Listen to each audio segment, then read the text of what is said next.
මොකද කරන්නේ? පහන පත්තු කරන්න කියලා. දැන්ද කන්නේ?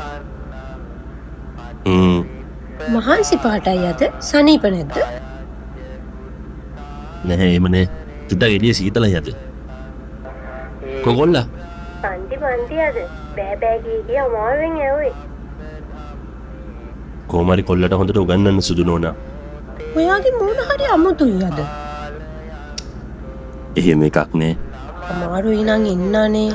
කොහොම හරි ජීවත් වෙමු අපි. අපි තුන්දෙනාට අපි තුන්දෙනා ඉන්නවනේ. නෑ. මට මහන්සියක් නෑ. මම මේ ගේම කොහොම හරි ගහනවා. දැන් එහෙනම් ඔයා කාලා නිදා ගන්න. ගොඩක් වෙලා හැරන් ඉන්න එපා. හෙට නිදහසේ මට කෝල් එකක් දෙන්නකෝ. හරි මැනිකේ. එන පරිස්සමෙන් ඉන්න. උසරණයි. උසරණයි සුදු ඔයාට.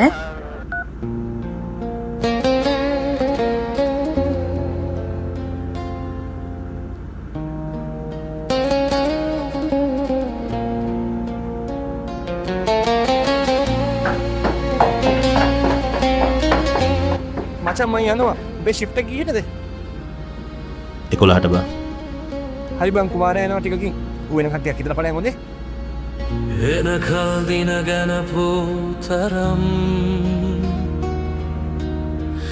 යනකල් දින ගනින තරම් ආවම දුක දැනුණු දවස්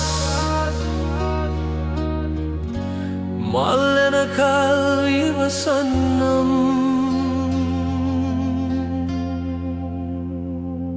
මල්ලෙනකල් ඉවසන්නම්